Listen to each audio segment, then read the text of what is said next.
Thanks for tuning in to this week's edition of the Brett and Matt Show. As always, I'm Matt, he's Brett, and we are joined today with our special guest, Cortland.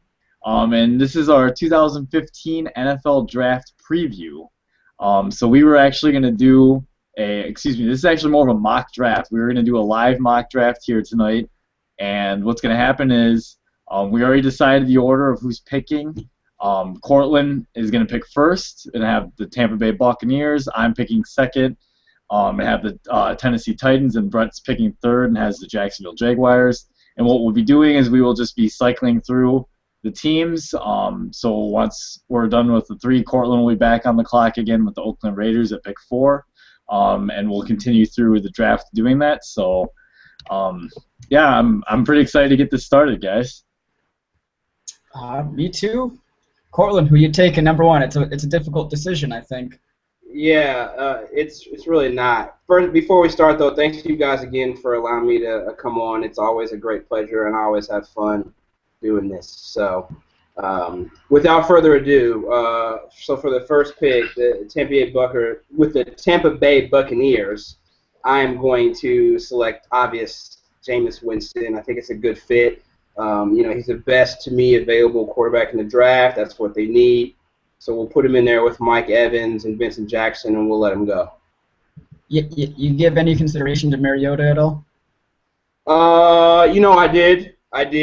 But I think my personal feeling is I think that he's the best quarterback in the draft and one of the best players overall.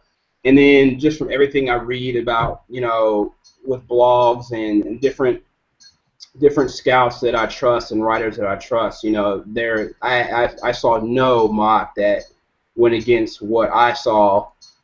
So I went with Jameis. I think it's a good fit there. I think Lovey will, with Lovey and Derek Brooks around, I think it'd be a good support system, even though you would argue that you shouldn't have to have one for your starting quarterback, but I think he has put all his issues aside and he's ready to play the ball. Cool, right on. All right, so after that, now we got Matt making the selection. All right, so the Tennessee Titans are on the clock. They do have a need at quarterback as well. They say they're okay with Menberger.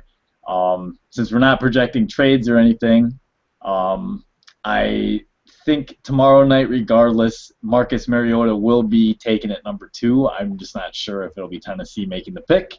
But for tonight, I'm having Tennessee taking Marcus Mariota. I'm doing that because if they feel good about Menberger, they can let him start and see how it goes. And then there's no rush because Mariota needs time to develop anyways. And if things don't go good with Menberger, then they can obviously later in the season put in Mariota and see what they have with him, give him a chance to learn. But he'd be in a situation where he probably wouldn't be asked to start right away if what they say about Menberger is true. So, and the biggest thing for me is in that division, you have Andrew Luck is by far the best quarterback in that division. Bortles, is on his way up possibly, and the Texans, well, they don't have the answer. You need a quarterback to compete in this league, and at some point, you can't just say, oh, next year maybe we'll get one. No, you got to pull the trigger when you have the opportunity, and that's what I'm doing here. Fair enough. Courtney, you got anything to say about that? You agree? Yeah, for the most part. Agree. I totally agree with this pick, but I'm also on board with him with what he said at the beginning, what Matt said at the beginning. Marcus Mariota may or may not end up with the Titans, but he will be picked at 2. He may go to San Diego. There's been rumblings about a move there for Phillip Rivers. There was news today about the Browns offering their 2 firsts for the rights to the second so they can pick Mariota possibly, which I think, again, it would be a good move for them. So regardless of what the trades and where it's going to go, I do think Mariota will be picked at 2. But he may be having a plane ticket elsewhere, so we never know. Sure. So next on the clock, I got the Jacksonville Jaguars. I gave them 3 options. There's probably a 4th in there too that I think they could pick. The 4th would have been probably Amari Cooper, but The guys I had maybe as options, a couple of rush end guys, and Bud Dupree and Dante Fowler. But I actually went with Leonard Williams. Guy to kind of help show up that front. I know they got a defensive coach. I think he's actually a really good. He's got some decent penetration skills too. He's not just going to be like a run-stopping defensive tackle. He can kind of do it all for him. So I think that's the way that Jacksonville is going to go, kind of help out that defense. So I wouldn't be surprised if they went with one of the outside guys or a wide receiver. I had Leonard Williams as well. He's a phenomenal talent. He's huge inside. They need someone like that to anchor the defense, so I had that pick as well. Is maybe the best player in the draft. So, I mean, really, I think probably first, second, maybe third round picks, or you have to take the guys that's highest on the board. If you want to take some shots kind of later in the draft at, guys that fit needs more so than just talent, I guess that's probably where you would do it, but you got to hit early. So if he's the highest rated guy in the draft, you got to take him regardless of need or not, in my opinion. I agree, but in this case, he's also a great fit. I mean, they run a nice base for it. It's 4-3 down there, so he'll be a two-gap defensive tackle that can really cause havoc. So, yeah, I agree. You do take the best player, but they're actually getting double. They're not only getting the best player, but they're getting really a good positional fit. Yep. And now you're up next, man. You got the Oakland Raiders. So Oakland Raiders, I went back and forth with this. I have their needs on my little cheat sheet here as far as for the team is defensive end, wide receiver, and offensive guard. So there's a lot of choices at 4 for them. But I think at the end of the day, they have a young quarterback. And I think right now number 1 on that depth chart for receiver is Michael Crabtree. And that's a problem. So with pick 4, with 4 pick in the NFL draft, I am taking Amari Cooper out of Alabama, the Biletnikoff winner. I think he's a phenomenal receiver. He's getting a lot of Reggie Wayne comparisons with a little bit more athleticism. So I think he'd be a great number 1 for Carr out there, and I think that gives that offensive boost. Yeah, I like that pick. If Cooper's on the board when they're picking at number 4, I mean, yeah, I really like that fit. I agree with everything you said about the comparisons to Reggie Wayne. I mean, he's a really fluid and smooth route runner. He's got good hands. I mean, he should help Derek Carr out right away. Absolutely. All right, Matt, you got the pick that I didn't want because I don't know what they're supposed to do. You got the Redskins. All right. Well, with the Redskins, well, they just lost Brian Arakpo, who is a really good pass rusher for them. They need to fill that spot. I actually have them taking who, in my opinion, is the best outside linebacker / defensive end type player. I have them taking Dante Fowler Jr. out of Florida. Like I mentioned, I think he's the best pass rusher in my opinion. He's going to get after the quarterback, and he's got a really good motor. I expect him to fit in well with Washington. You're only a little bit higher on Fowler than I am, but I do have him as a top 10 guy, and I agree. I mean, obviously it's a pass rush league. I think they drafted a guy from Stanford last year. Was it Trent something? Forget. Obviously, maybe that's not a good thing. So yeah, it's a good pick. You got to have rushers, even if they're rotating in. Having a third guy to come in and help out is definitely a good choice. Though I would also say offensive line's kind of a need. Not sure if there's a guy though at number 5 that warrants a pick right away. So I could probably see them waiting until the second or third round to kind of address that need. So I actually had Fowler for the Redskins as well in my personal mock, but the second choice I had was Brandon Scherf out of Iowa. I think he's the best guard in the draft. Huge Big Ten guy, and so I think that's a possibility there, but I agree with you. I think 5 is a little bit too high when you have some dynamic pass rushers still available. Exactly, and I mean Matt talked about it a little bit before we started recording here. If he was like Zach Martin, the guy that Dallas drafted last year, is 5 still early if you view him like that? I'd probably say yes. Yeah. especially like you said, with dynamic, playmakers on the outside on defense, that's probably valued higher amongst teams than a guard. And Great. yeah. So now I have the New York Jets. Well, I get both New York teams. Yay. So with the Jets, I'm gonna go with a pick that I feel like they kind of didn't always do when Rex Ryan was there, but I'm gonna address that outside linebacker need. I'm going Vic Beasley. Matt's giving me a look. I don't know what that look means, Matt. You go ahead and explain your choice, and then I'll give my explanation for my look. You think he's gonna be that bust type, don't you? For like Aaron Maben or Vernon Golston or something. Aaron Maben, Vernon Golston. Similar builds, freak athletes. They do really good at the combine. I just worry about that a little bit. That's all. I think Vic's actually probably a little bit, not even a little bit. He's a lot more athletic, I think, than those guys probably really were. He was able to add the weight before the combine, and he still kept that athleticism too. I know a lot of people were worried about, if he was going to come in at 220 pounds, that obviously would have been really light, but I think it was up near like 235 or 240s or something like that. So as an outside guy, especially with the defensive front that they have in New York, obviously the bigger bodies, he'd be playing the outside rush backer. So, that's going to give them another dynamic piece for a defense, especially now that they have the secondary kind of short back up, because they went back and got Rebus, and I believe Cromartie's back on the team too. So I know offense seems kind of like a sexy pick, but I don't really know where they would go. I mean, I know they got Marshall. They just signed Eric Decker last year, so taking a receiver at 6 when you already got the money kind of invested in those guys seems a little early.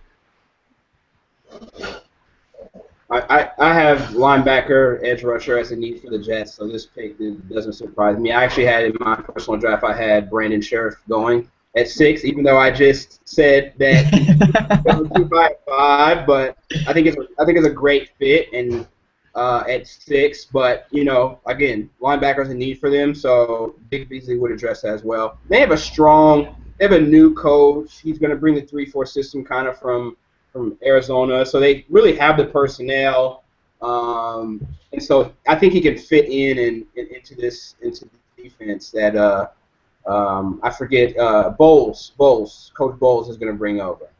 Man, me and Cortland are just on the same page here. We both had Fowler going to Washington. I had Sharif in my own mock draft going to the Jets.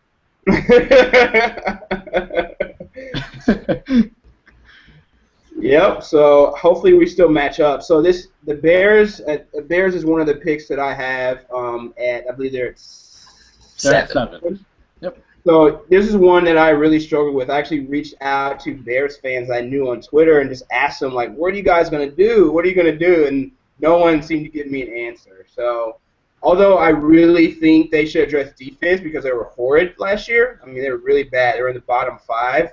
But I think that they're going to, because they have a new coaching staff, new offense is going to come in. I think they're going to really try to replace Brandon, trade away Brandon Marshall. Yeah, that was on the tip of my tongue. I think they're going to really find themselves at a value pick here, and I think that they really had their eyes and they're really high on Kevin White. So with the 7th pick, I'm going to take Kevin White, receiver out of West Virginia. I think it's definitely a good fit. I don't think it's the smartest choice, and that's something that I struggle with during this mock is what I think is the smartest choice versus what I think they're actually going to do. So with the Bears, I don't necessarily think this is the smartest choice, but I think that this is the guy that they want to put alongside, Jeffries, and then of course they have Forte, who had over 100 receptions last year as well. So Kevin White, final answer. I think we're all in agreement on that one. Yeah, I must say I think we all agree on that one. Come on, guys, this mock draft is boring. We got to spice this up a little bit. Well, I'm probably about to spice it up a little bit. So, at number 8, the Atlanta Falcons. Boy, they for years. In fact, the last dynamic pass rusher I can think the Atlanta Falcons having was this guy named John Abraham, and that was a long time ago. They bring in a new style of defense with the guy from Seattle. coming over. Quinn, I believe his last name is. Yep. But he's going to need a edge rushing type player. I have them taking Randy Gregory, outside linebacker out of Nebraska. This is probably a bit of a surprise. I know he's got all sorts of marijuana problems. He's got some question marks in that regard, but I think the talent's there. He's gonna keep getting better at being able to rush the passer. He already plays really good against the run, and hopefully, he can help improve that Atlanta defense right away. I think we've been saying that for a long time too about Atlanta needing that. Also, offensive line's probably a need. I think it depends. I don't know how they view Scherf, but the offensive line definitely could use some work too. So if they think that offensive lineman's probably up there, I wouldn't be too surprised for that. But if you got a guy that's that capable, like Randy Gregory's got, I think he's probably the best pass rusher overall in terms of his ability. But like you said, maybe some questions. A guy who doesn't give a shit if he's about to get tested for drugs. He's going to smoke some weed anyway. So it's kind of hard to say, how long he's going to last in the league, or if he's going to be like a Josh Gordon guy who's always on the verge of suspension just because he's got some substance abuse issues. Right. I have pass rusher here. I actually had Vic Beasley here. So I think that pass rush has actually been a need for them for like the last 4 years. So they just never seem to want to address it. When shit hits the fan and they're trying to make the playoffs, they can't ever get to the quarterback. They can never get to Cam. They can barely get to Drew. So I do think pass rusher is the obvious choice here. I originally actually 3 days ago, if we'd have done this on Monday, I would have had Shane Ray here. But I think he kind of shot himself in the foot. Yeah. He already had some, injury questions with the toe, and does he need surgery? Does he not need surgery? Does he just need rest? And then, he completely shot himself in the foot with the marijuana charge. So, I agree whether it's Shane or Vic or Randy. I do think Randy. What I've been reading about Randy is scouts are questioning, does he have the mental fortitude to actually be a professional football player? And so, there's reports of like anxiety and depression issues, which relates to why the marijuana use is prevalent with him. So I do question his mental fortitude as far as will he be able to grind out, a 16-game season, maybe playoffs. But the talent, there's no question the talent's there, and they definitely need a pass rusher. So. Definitely. So let's see, it's my turn now with the Giants. And in my mock, I actually was going to draft Dante Fowler if he's still there. He's gone already. But a guy that I actually had going to the Falcons, Bud Dupree, Kentucky's still available. So I'll go ahead and I'll give the Giants. I know it's not necessarily a huge need with the pass rush, but obviously when they were their best, they had like 3-4 guys that could get after the quarterback. They'd play that NASCAR sort of system. I know did they bring back that defensive coordinator after he went for the head coaching job? I don't know. I think they still have him. I think they're still gonna run the 4-3 base defense though. Okay. So Bud Dupree makes a good fit. Yeah. So I think Dupree's good. He's got decent size if they want to put him down on the line. I think he's at like 265 for a guy that athletically at the combine for that big was outstanding. He kind of rose up the draft boards, and I think that's where he's going to end up going if he's available. If only because Dante Fowler was already taken. Cool. I agree. That's a great scheme fit. So I have the Rams at 9. No, at 10. I have the Rams at 10. So the needs for the Rams, I put offensive tackle. They have some questions there, and then receiver as well as quarterback. I think they're okay at quarterback now. So for the Rams, since he's available, on my original mock, I actually have Andrus Peat here from Stanford, the tackle, but I'm actually going to go with who I think is the best lineman in the draft is Brandon Sharif right here. I think it's a good fit.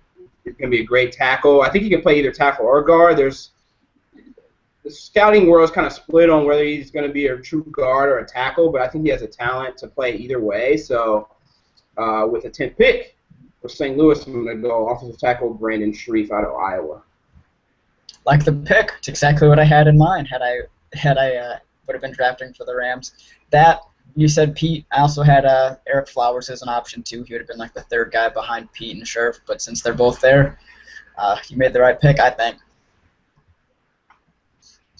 I've got a future as a GM. Well, and let's see. So at pick 11, we have the Minnesota Vikings, and boy, I tell you what, my friend, Minnesota is very happy you did not take who I had the Rams taking, because now I can slide him in because I like him as the third best wide receiver in this class. I have the Minnesota Vikings taking Devontae Parker, wide receiver from Louisville. Teddy Bridgewater gets to throw to his old teammate. Look at that. Um, I think in my opinion, I think he's the third best receiver. Good size, good speed. He's got a really nice catch radius. And Minnesota, obviously, after losing Greg Jennings, they did get Mike Wallace, but they had another target for young Bridgewater to work with, and I think it'll be a good fit for them. Once again, I'm going to be in agreement. That's actually exactly who I had them taking as well. I mean, there's no more Greg Jennings, which whatevs. What was Cordell Patterson hasn't really shown you much. So I mean, they're definitely going to need a guy that's going to help out. Teddy, who the last couple weeks of last season was one of the better quarterbacks I think in the league, actually for a young guy especially. So to get him a guy that he's obviously comfortable with already, plus with the talent level that Parker has, that's a great pick. I actually like I was looking at defense. I was looking at some of the visits that the Vikings had, which they did. Devontae was actually one of the visits that they had, but I just really think they playing in a division with Aaron Rodgers and playing with the Lions and playing with the Bears. I really think they need to sew up that defense, and I really think that linebacker is really a need, but I really like Trey Waynes from Michigan State here as a corner to play on the other side of Xavier, and then Harrison behind that. I felt the need to. I mean, you're gonna see Aaron Rodgers twice. I mean, you're gonna see him twice. So I mean, I think you need to try to prepare. There's really no stopping Aaron Rodgers, but I think that the Packers had the number one scoring offense last year and the number one pass offense. So I just think that's something that's a need that you should think about, just because you're gonna have to see him twice. You're going to see Matt Stafford twice. Cutler's not great, but you're going to see him twice, and he has a pretty good arsenal. So I really like Trey Waynes here because I thought he was the number one corner in the draft. But no, Devontae Parker makes a ton of sense here. And now it's my turn, right, with the Yep. Cleveland Browns. I wish I got to make both of their picks. But with this pick, I mean, they had the worst. I think it was the worst run defense, if not one of the worst run defenses in the league last year. Pretty solid against the pass, though, right? So I'm going to end up giving them the nose tackle, Danny Shelton out of Washington. Obviously a big guy that can stuff the run, but he's actually surprisingly good at penetrating the defense, too, or offensive line, and getting to the quarterback, too, if they need it. So I think that's going to be the pick that kind of helps show up that defense a little bit more. And then, later in the draft, they could probably go offense. Yeah, that's actually exactly who I have Cleveland taking as well, is Shelton. You mentioned they were terrible against the run, and quite frankly, he's probably the best run stuffer in the class, so natural fit there. So I will say the rumor is obviously that we talked about a little bit off camera, that they might trade both picks to move up to try to get a quarterback if anyone's fallen, or maybe they can give up some more to get up to number 2. I think that's a terrible, terrible, terrible decision if that is something that they end up doing. If you're a team with a lot of needs, which I think Cleveland probably is. I know they were close-ish to the playoffs last year, but let's be honest, the AFC North was kind of wacky a little bit, like the NFC South was. So you got to take as many picks as you can and see who you hit on. I don't think trading up for one guy makes sense if you're the Browns. Makes sense. So I think I have the Saints at 13. Mm-hmm. So everything I read about the Saints says, I have the need at offensive lineman, corner, outside linebacker, tight end, and wide receiver. So basically they need everything, really. Except for they basically need everything. Everything I've read says corner. Corner just doesn't make a lot of sense with the addition of Brandon Browner, but they do need defense. They're again another team that's ranked bottom 5 in the NFL last year. They couldn't really stop anyone at any time. So I like them. I really like Eric Armstead. Ooh, Here, I think it's a great addition to that 3-4 base front. I think he can get pressure on the quarterback and take a little bit of pressure off that secondary that they paid so much for, specifically the safety that they lured from Buffalo. So I like defense here. Eric Armstead. It means I'm gonna have to go off my board on my next pick because I had him take one to San Francisco. So obviously I thought he was a pick too. My pick for the Saints would have been Randy Gregory, who was already gone in this draft one a little bit earlier. So obviously we all think defense was a need. It's not any good. Mine would have been Vic Beasley. So all three of us are in agreement. Their defense needs help. Absolutely. All right, so Matt, man, you got the Yep. Dolphins, right? Yep, at pick 14, the Miami Dolphins are on the clock, and I have further needs. I mean, they could use guard, a linebacker, receiver, or corner. And I actually have them taking Trey Waynes, cornerback at Michigan State.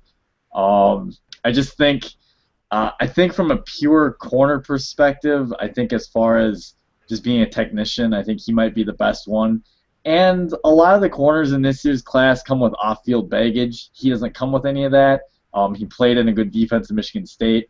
And when you play against quarterbacks or a quarterback like Tom Brady, and you're that team that's always chasing, like the Patriots, like you not only do you go out and get Sue, but now you added a really good corner to help your defense. I like that pick for Miami. And the 49ers are really pissed at both of you for for taking the guys that they wanted. Man, that stinks. Thankfully, obviously, a guy like Marcus Peters is still available. So I'm going to actually go with him. I mean, I had Armstead and Trey Waynes as their guys. I thought Armstead would have been a guy for Justin Smith's replacement. And then, again, the secondary in San Francisco hasn't always been great. So with, I guess, the 15th pick, I'm going to go with Marcus Peters, who's the next best available corner. Yeah, I actually had for the 49ers, I had, who did I have? Danny Shelton.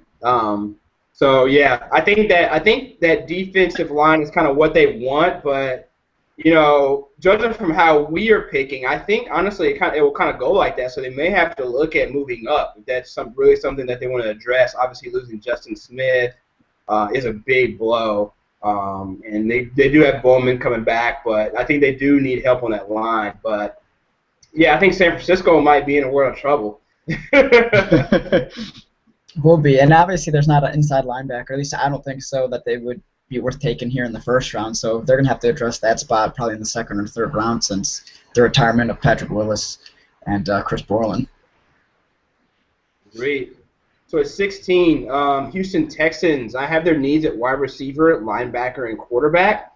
Everything I read says receiver, and I just don't think that makes sense. They already have a guy. What's their number one receiver name? Hopkins. They already have Hopkins, and they've added Shorts and Washington in the offseason as free agents. So I really don't think wide receiver makes a ton of sense here. So I'm looking at defense, and the guy who has come out on camera to say that he wants to be a linebacker, even though he's played defensive back, running back. I think Shaq Thompson makes a ton of sense here. I think he can play on the edge.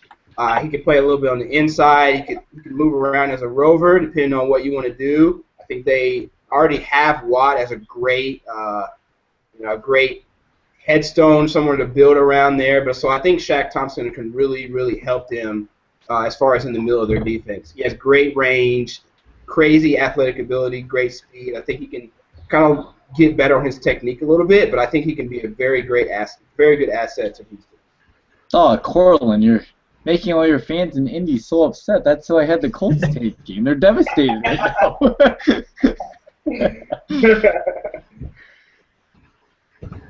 Let's see. The next pick, I have the San Diego Chargers picking at 17.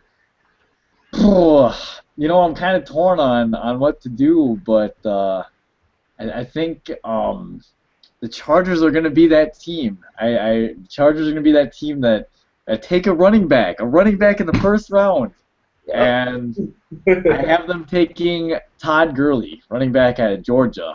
I really like Melvin Gordon, but I think Gurley, even though he's coming off the ACL injury, he's an elite talent. If it wasn't for this ACL injury, I honestly think he would be somewhere maybe much closer to the top 10 just because he's that good, even though the running back has been kind of devalued over the last several years. But I think whenever he is able to play, there's rumors that he might even play week 1. I don't know if he will or not, but regardless, at some point he should be able to contribute this season, and I think he'll be a big spark to that Chargers offense. Yeah, and I'm right with you, and I had Todd Gurley. I'm right with you on that one. Oh no. Oh no. Yeah, I mean, if you look at some of the mocks too, I mean, at that point, a lot of them have them taking a running back, with Gurley getting his knee cleared and apparently being healthy, and teams ready to pounce on him basically, since he's going to be able to come in and should be able to play early in the season. You don't really have to wait a whole lot. He's probably going to be up there. If he does go earlier, I mean, obviously Melvin Gordon I think could obviously be an option there as well. I also think the Chargers could really use some offensive line help. They're not great up front, and that would obviously help them open up holes for whoever they end up taking. I would assume then at that point in the second round, where you still got guys kind of like Tevin Coleman, Duke Johnson, guys that's still going to come in and be able to, I think, play right away in the league. Oh man, it's my turn. The Chiefs, cool. All right, so I had corners. Both the corners I had them selecting or possibly selecting are now off the board already. So that kind of stinks. But I'm gonna actually go with Andrews Pete's still available. I had him being taken by the Chargers in mind. So what I'm going to do is I'm going to slide him down one spot. He only slips from 17 to 18 now in my mock. I'm going to give them Andrews Pete out of Stanford. Got to kind of help him out on the right side. He's got good feet. Should be able to help a little bit in the pass game. Also a big guy. Should also going to help them out in the running game as well. Andrews Pete. So the Chiefs have one center on the roster. One. And he's played in 3 games. 3. Mm-hmm. He was a You're gonna go center. Cameron Irvin? 3 games. So I had Cameron Irving. It makes. I mean, I'm just looking at what makes sense here. You have one center. He's like a 6th-round pick. I mean, are you really gonna go with him? Really? I mean, when Cameron Irvin's right there, but. I didn't read one mock that had Cameron Irving there, so I don't know. Maybe I'm just overthinking it. You're a forward thinker. You're a smart guy.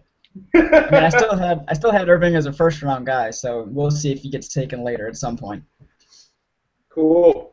So at 19, I have the other Cleveland Browns pick that they actually got from the Sammy Watkins trade, which. If you go back and look at that, I saw your tweet to the PFF guy, Brett, about what Buffalo coulda, shoulda, woulda done, and it could have went a lot better for them, but they wanted their guy, so Cleveland got another first-round pick out of it. As we talked about, again, Cleveland's needs. I have a wide receiver, quarterback, tight end, and outside linebacker. I don't see them addressing anything on offense. And if they do, I think it's with the trade with the Titans. So for my 19th pick in Cleveland, I actually have Malcolm Brown, a defensive tackle out of Texas, going there. I think that's a good, solid. I think you chose. I gave him Danny Shelton earlier, so we got the nose tackle guy.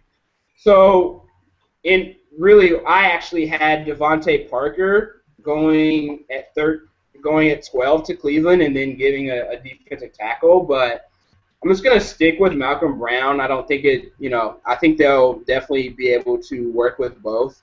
They need some depth on the defensive line. Again, like you said, their run defense is pretty horrid, and they're going to play against Le'Veon Bell. They're going to play against Forsett. They're going to play against some studs. So why not? Even if they got a defensive tackle, why not continue to build upon that, get some great depth? See, I was gonna say with my pick, because since I gave him Shelton, what I would have done is probably go offense. I was thinking offensive line. The left side's good with Batonio and Joe Thomas, but that right side could definitely use some help. So I was gonna give him like DJ Humphries or something like that. Maybe Jalen Strong if they're really thinking wide receiver. And I mean, Lyle Collins is still on the board, but not with this whole murder thing. I don't really think it's kind of hard to say, where a guy like that's gonna end up going. True. Since he's got to go back out there and give a DNA test to see if he's a baby daddy and some other issues with somebody being murdered. So, yeah, I probably would have gone offense, but like you said, that defense was not great up front, especially stopping the run. And if you can get a couple guys that are going to show that up, why not? Absolutely. I guess I'm on the clock. So the Philadelphia Eagles pick at 20, and I had them taking Marcus Peters, but he's no longer available. Just going through my list of needs, I have their needs as safety, but you just touched on Collins being kind of a liability, so I don't want to go that route. Could go guard, or could go wide receiver after losing a guy like Jeremy Maclin. I think I am going to go the wide receiver route and take Rashad Perriman, wide receiver from UCF. And yes, Brett, I know you are not a big fan of all the drops. And yeah, he's a receiver. That's his job. Yeah, I dropped the ball too when it got thrown to me. I was playing pickup football just a couple weeks ago, and I dropped a couple touchdowns. You're not the NFL. It happens, man. No big deal. Like that offense, they throw the ball around so much. He'll figure it out. He's a athletic freak, and he's gonna have plenty of speed to burn in that Chip Kelly offense. So, book it. I'm having them draft that guy. I had the same pick for the Eagles. I had a receiver, and I actually had Perriman there. NFL guys, GMs, coaches, they love like legacy players. I think they really do like that. And obviously, his dad, Brett Perriman, used to play for the Lions back in the day. He was a pretty solid player. Wasn't elite, but very dependable. And so I think I love Rashad Perriman here in Chip Kelly's offense. It's just defense. I had corner. I would have given him Byron Jones probably. A guy that's, I guess, another just kind of physical freak of an athlete. He set like the world record in the standing long jump at the combine. But he didn't really get to play a lot this year because I think he was hurt after the 5th game. So you don't have a lot of senior tape on him. So you're basically kind of going off of what you saw early in the season when most of it's out of conference. And hopefully he was dominating those guys, since most of the time out of conference games you're playing the Sisters of the Poor. So yeah, I mean it's going to be kind of hard. Maybe Byron Jones will fall a little bit to where I think that I kind of want him to go now. We'll see. And see. So after the Eagles, we got the Bengals, who I actually had taking Malcolm Brown, who just went a couple picks earlier to division rival Cleveland Browns. I mean, they could probably use a guy to come off the edge, and I think they just signed Michael Johnson. And all the guys that I think would probably be elite pass rush guys are gone, with the exception of Shane Ray. But as we discussed, I don't really know how I'm supposed to go with him at this point, even though he could probably fit a good need. With a being pulled over, drugs, driving in the wrong lane, and then he's got the toe injury, which is weird now that we're talking about that. Just a couple days before the draft, when I assume he had that injury for a while. I don't know when that just came up, but. What do the Bengals do? Shit. I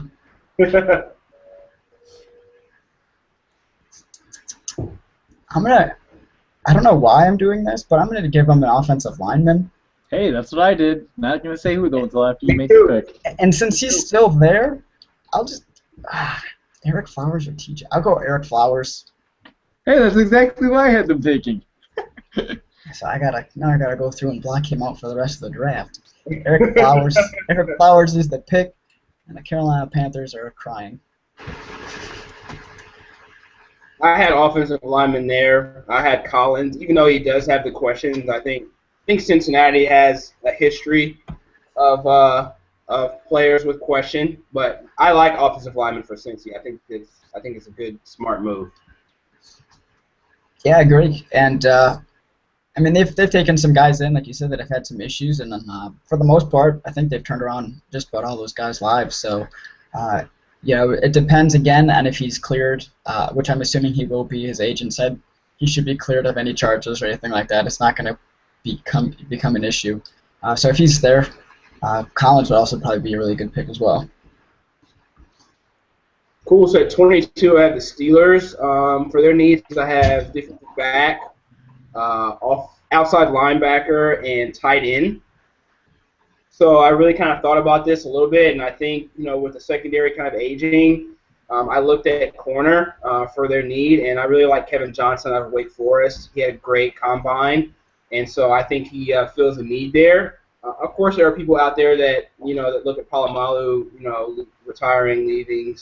Would look at safety here. So I think that Landon Collins is an option as well. But I just think corner is a great option. I think Kevin Johnson's a really outstanding player.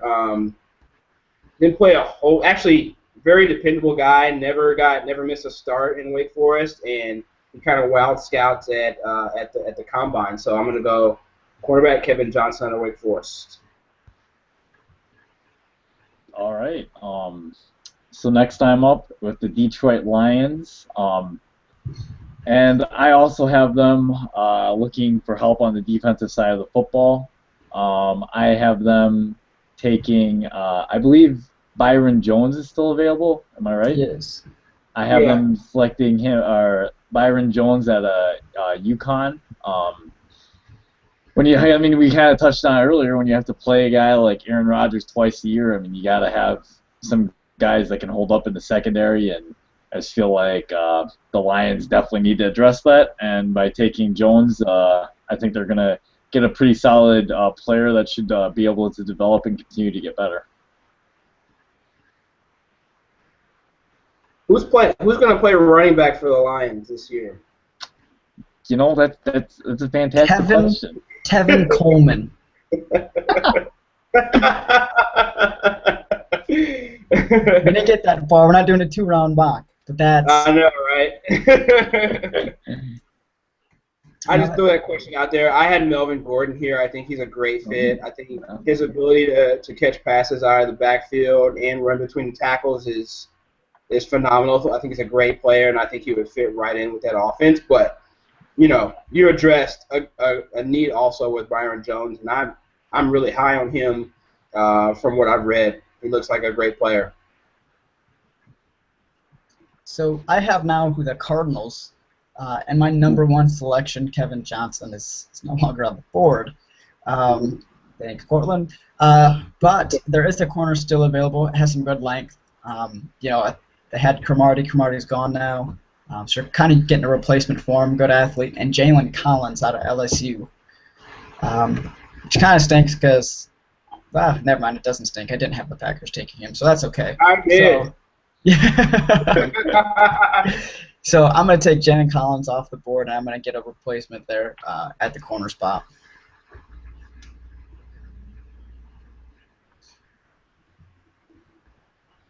Which kind of stinks. Again, it's another team that I think realistically, looking at teams 23, 24, actually any team from 23 up through 27 could take a guy like Melvin Gordon.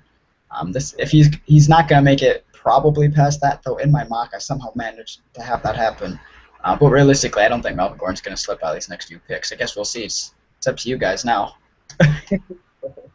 Well, Arizona lost Dansby in Washington, so I think those are huge hits to their defense, especially on top of losing their defensive lineman. So honestly, this was my one splash pick, sort of, I guess. I had Shane Ray going to Arizona, even with all the controversy and all the hype with the injury and all that. At the end of the day, these GMs are, they're looking still at talent at the end of the day, and what can they foster, and do they think they have the coaching staff to make it happen? So I think Shane Ray is a good fit, but again, corner is definitely a need there with Cromartie leaving, and they need someone on the other side with Patrick Peterson. So Collins is to me as far as raw, I think Collins is the best corner in the draft. Right, he's right there with Trey, but I think he got that DUI dropped and whatever happened with that. So he does have some off the field character issues, but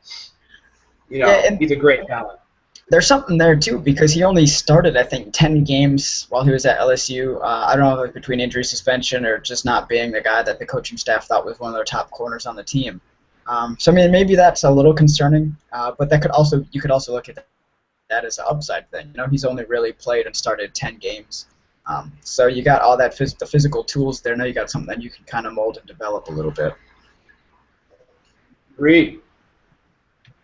All right, man. You got the Panthers. Carolina Panthers 25. I have needs at offensive line, defensive end, receiver, and running back. So Cam Newton has been hit more than any quarterback in the league the last 3 years. So this is a no-brainer pick for me. I'm taking DJ Humphries out of Florida. We need to get Cam some protection.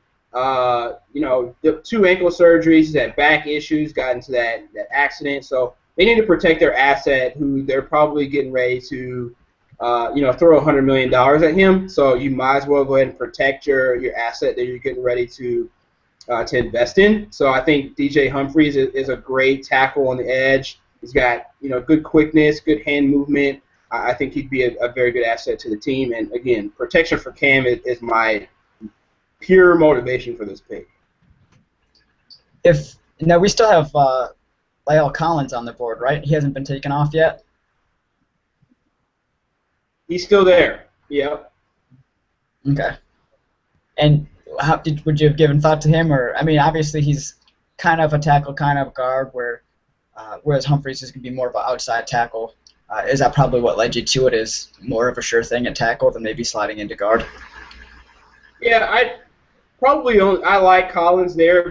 One reason is because in my mock I probably had Collins, but even though he's still there, again, Collins has those questions, and I think DJ has enough of ability that's very close, and so I feel like when you have players that have very close ability, and you have one that has some slight issues off the field and one who doesn't, I think you kind of roll with the dice with, okay, we're gonna go with the guy who maybe doesn't.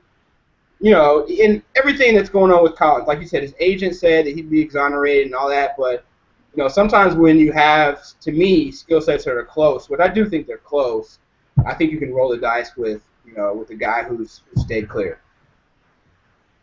All right, man. Now it's your turn. You got Baltimore Ravens. I have the Baltimore Ravens, and you know what? You're giving him there. You're putting him there. This is more of a luxury pick because we did just re-sign Justin Forsett, but I am going to take Melvin Gordon III out of Wisconsin. Versatile running back. We should have a really good 1-2 punch with him and Forsett. And I mean, Forsett's not exactly a spring chicken. And Gordon, straight up honest, I mean, I know his 40 time didn't necessarily indicate that he runs the fastest, but I tell you what, anytime that guy touches the ball, he's a home run threat, and I can't resist. It's too good of a fit, especially being that former offensive line coach from Wisconsin happens to be helping out there. Running backs coach. Running backs coach. There you go. I like the fit. His hand at the Indiana Pro Day, except Coach Thomas Hammock. Yeah, I mean, that's a good pick. They have one of the best run blocking offensive lines. So, I mean, a lot of teams or a lot of people, when they kind of think of Wisconsin backs, they put more of the success, I guess, on the blocking. But if you look at it, I mean, realistically, if you're going to compare it, I mean, that Ravens offensive line to the team that was next, that Dallas offensive line, is probably semi-equivalent, to teams that are going to open up a lot of holes and give Melvin just the small crease that he needs to be able to get through there and then start to use his speed, agility, and quickness to pick up some good runs. Plus, he doesn't have to be, like you mentioned, the guy since Forsett is coming off his career season. So he's got a little bit of time, too, to work on some issues like the pass blocking, receiving, and then a little bit of that ball security stuff, too. And my turn. And I know Matt agreed with me before, but the Dallas Cowboys, man, their defensive tackle. I mean, first of all, Henry Melton's gone. They did re-sign Nick Hayden, but I mean, defensive tackle's been an issue for them, I think, for the last couple of years. So I'm going to give them Eddie Goldman. I know there's still also some pretty good players on the board. They don't really need offensive line, though, so guys like Collins is gone. Receivers, I don't think a huge need, and I really do actually like Jalen Strong, but I don't think he's necessarily going to be the pick either. So I'm going to shore up the defensive front a little bit, and I'm going to go Eddie Goldman. I think Eddie Goldman's a solid pick. I think Florida State has 3 or 4 guys that are NFL ready. With Mario Edwards, I think he's solid too, and they have a defensive back I think is pretty good too. I forget his name, but Ronald Darby? No. Yes? Yeah, I can't remember. I actually had Marcus Peters at this pick, but he's long gone, so I'm in total agreement with Eddie Goldman. Cool. Now it's your pick, man. You've got your old boy. You like to blast a little bit there, and Peyton Manning's team. Who are you going with the Denver Broncos? The Denver Broncos, I have a big need. Needs are guard, defensive line, safety, and quarterback. So in my mock, I actually had something different, but since Collins is still on the board, I'm going to go ahead and pull him here. I think he's a great fit. They're looking for offensive lines needs. I think they had a few losses on the line via free agency, and Peyton Manning's had some injuries. They got to him a little bit last year, especially that Bengals game. I remember on Monday night they got to him, and he had the hip injury. So I think their number one priority is to kind of protect him, and so I think Collins here makes a lot of sense. Just for shits and giggles, I actually had T.J. Clemmings here, but if Collins actually drops this far, I think he'd be a great fit for Denver. It's a good, veteran player and kind of rally around him and kind of get him going. He's very talented, so I'll go ahead and take Leal Collins here for Denver at 28. All right, there we go. Actually highlighted the wrong Collins here in my picks at first. I was thinking you're going Landon. He is still available, so I can unfill that. There we go. Cool. Yeah, and I agree. I mean, if you got a guy that, at one point in the draft, I think I had him being an option, as high as, the middle of the first. You're looking in the early teens, 13, 14, 15 range, talent-wise. To be able to get him down at the end of the first round when you have a need at that spot, it's a pretty good pick. All right, I guess I am on the clock with the Indianapolis Colts. Who we got? Is Cameron Irving still available? Yep. Yep, that's who I'm taking Yes. then. I just want to make sure that his name was not called. I know it's not a sexy pick, but the guy can play, on several different positions on the offensive line, and obviously, Andrew Luck, I feel like just sometimes just takes a beating. So the more protection we can, try to help him out with, the better. Like I said, it's not a sexy pick, but I tell you what, it starts up front in the trenches, and I like this pick for the Indianapolis Colts.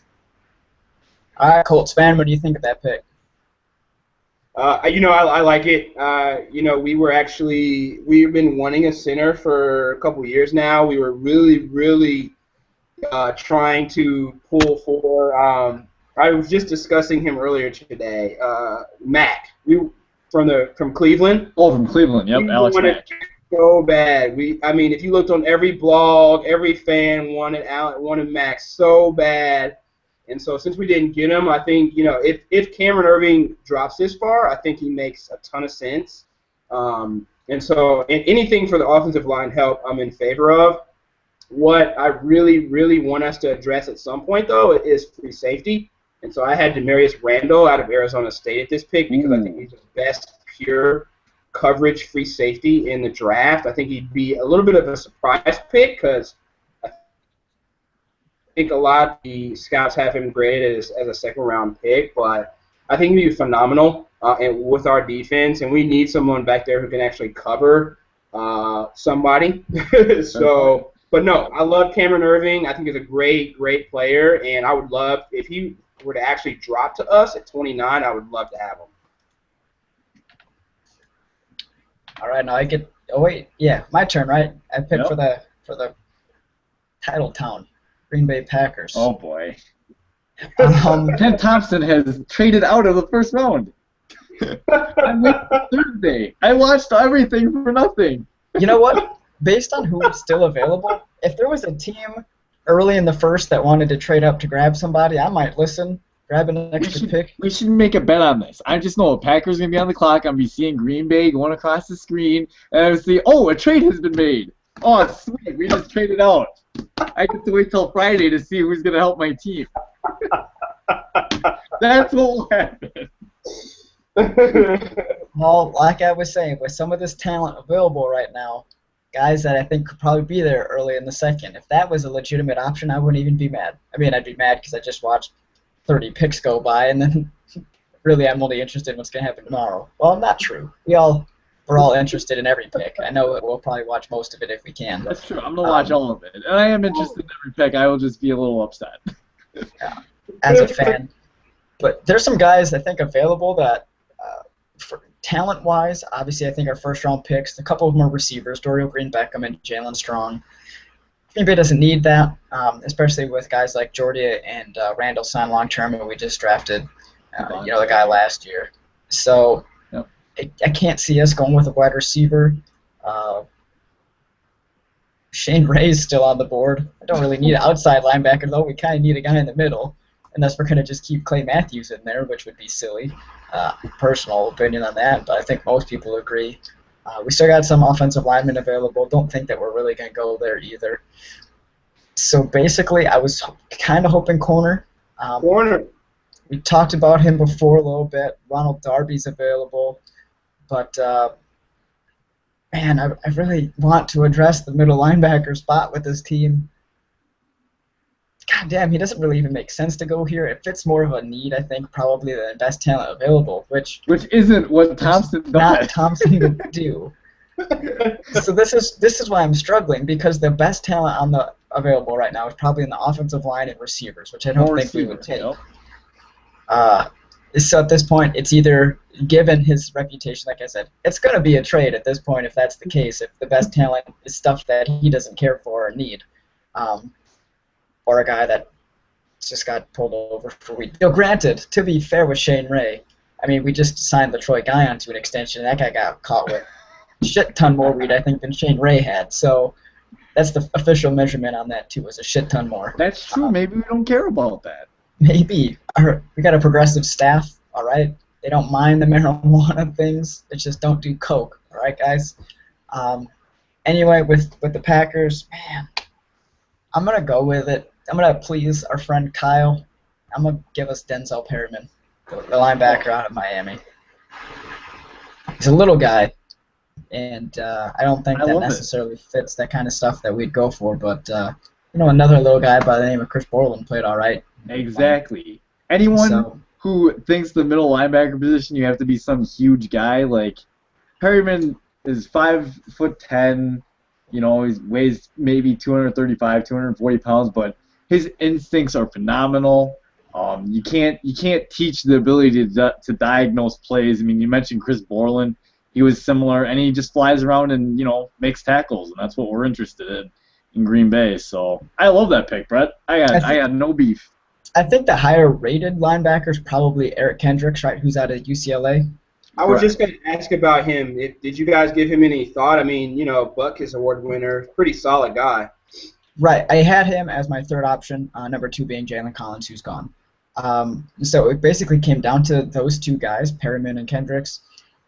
And I know it means absolutely nothing. Maybe it should mean something. We drafted 2 guys out of UCLA recently who haven't done shit.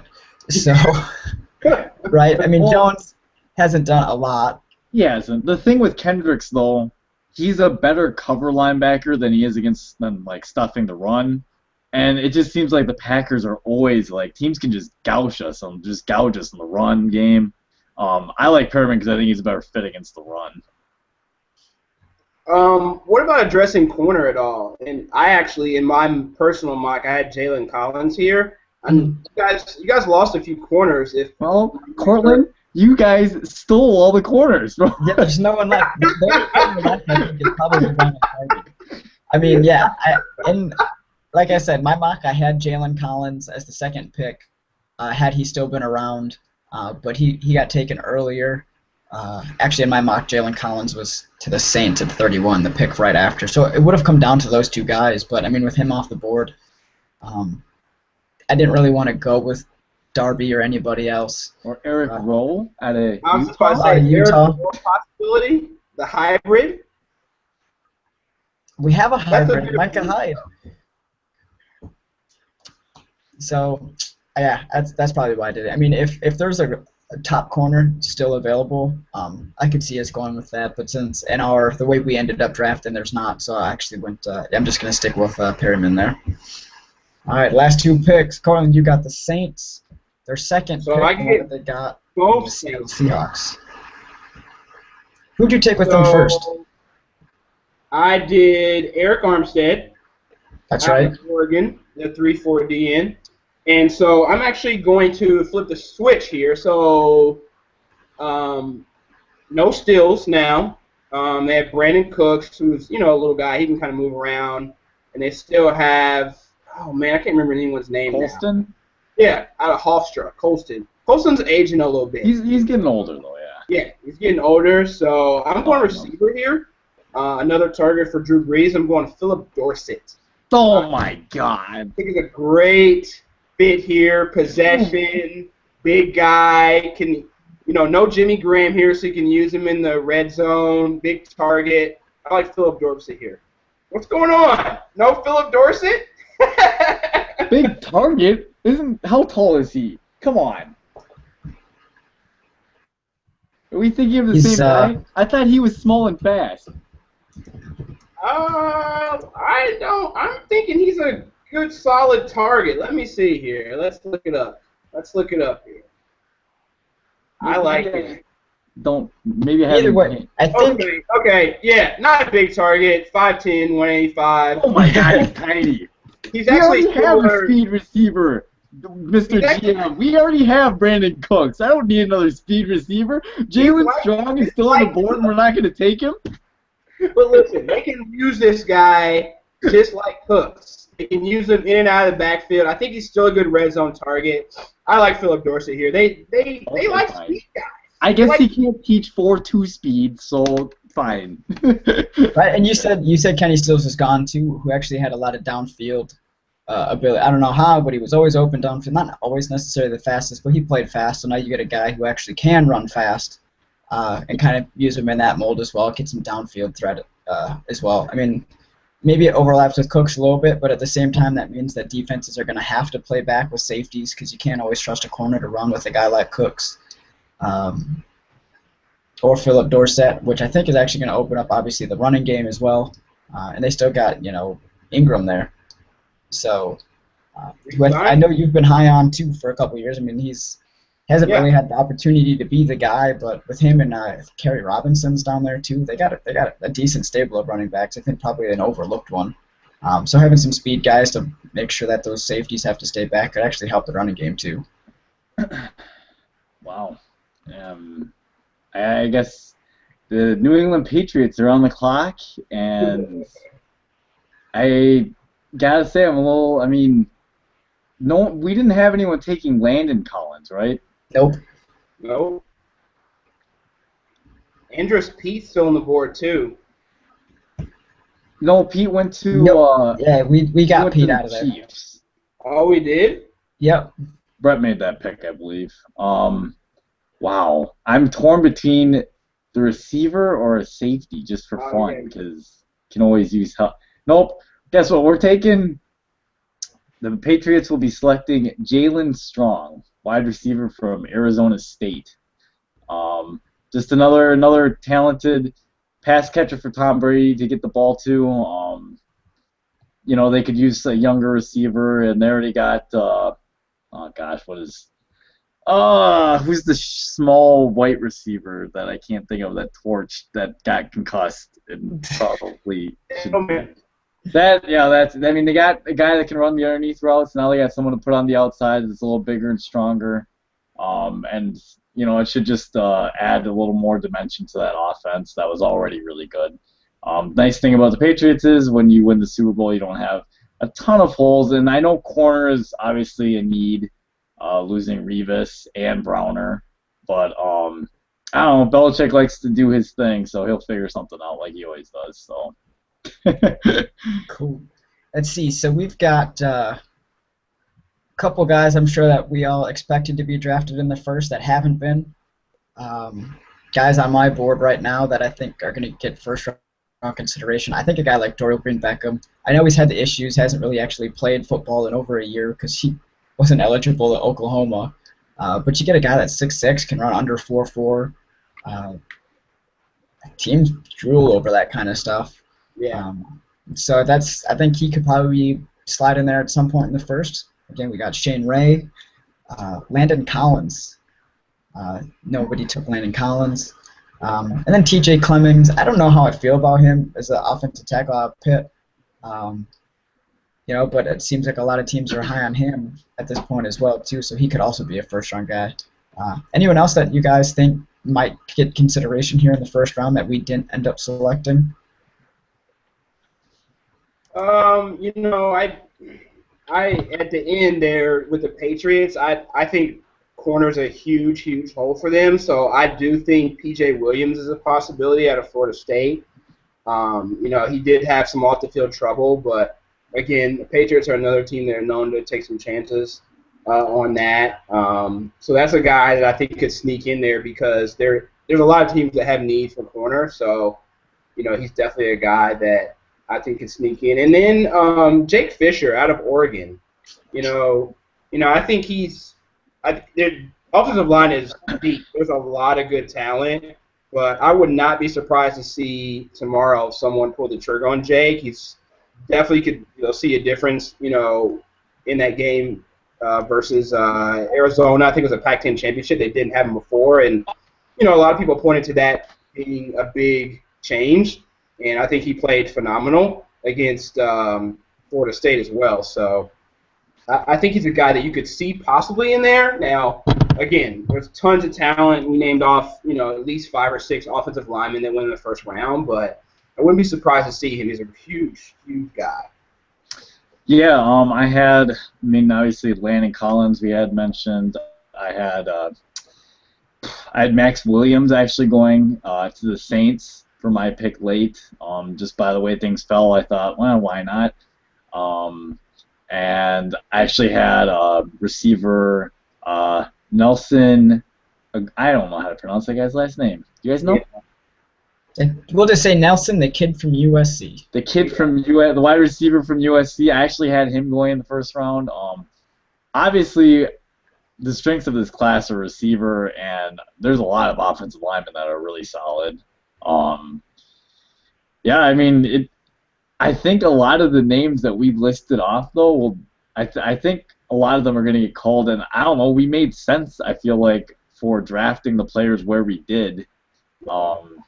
But it'll be interesting tomorrow night to see how many of these we got right and how many of our individual mock drafts we made that will end up being correct.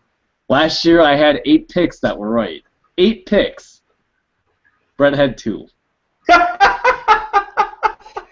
of those picks was a give me. Davion Clowney. My official one I had 2. My unofficial one I had 3. Matt talked me out of putting Barr That's fair. to the Vikings, and then before we went live, he's like, "Really, Barr to the Vikings?" And he made me double think, and I switched it. Totally screwed up my whole draft. So I'm blaming that pick right there for only getting those 2 right. I don't even know who the other one was, by the way. Oh man. Oh, I think it had to have been the Raiders taking Khalil Mack. If it wasn't, I Yeah. really picked up last year. Yeah, Mac was a pretty gimme. So And we debated whether or not the Texans should take him instead of Clowney for a minute, but we decided obviously we knew what they were going to do, but what they should have done. We discussed that a little, and so far Mac would have been the better choice. We'll see what happens long-term career. There's still obviously a lot of time for these guys, but this was fun. We apparently have one viewer right now, so that's cool. Thanks, guy or girl. I hope you enjoyed it. I mean, you were here most of the show. You did leave us for a minute, though. I saw that number go down to 0 for a little bit. But yeah, it's good. Let's have some fun tomorrow. We'll see see what happens, and we can come back and discuss where these teams are at after the fact. That sounds good. Will you guys be on watching the draft tomorrow night? Yes, because I get out of work at 3. I don't have to work the night shift at Best Buy. I will actually be in Kentucky, but I'm leaving early in the day just so that I get settled, and then I'll be able to go to a bar and watch it. So you'll be on Twitter. I'll be able to tweet at you and. Yes. Fantastic. Yes. That's what I want to know. I'll be watching the draft at a buddy's house, kicking back a few beers, yelling at TV, I'm sure, wondering what on earth these teams are doing with some of these picks. I already know it. There's going to be something that'll happen. I'll be like, wait, what just happened? I feel like Miami. Watch Philly. It's going to be Philly. I think Miami. I think they're going to do something silly, like take Gurley or something like that, which I don't understand. Like, Lamar did great last year. Lamar Miller was great, I thought. He had his best season, and he's, I actually predicted with some of my guys I'm playing fantasy football with next year, I'm thinking like 1,200 yards, 8 or 9 touchdowns for him. So wow. I have high expectations from Lamar Miller. So for them to take Gurley, I don't know. Especially if they got LaMichael James, so I think that's a solid backup. It's a solid third down back there. So I don't know. I don't think Gurley is a necessarily pick, but I think they're looking to make a splash. That would be a splash.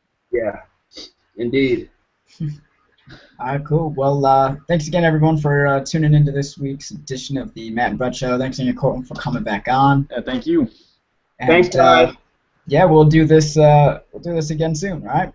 All right, man.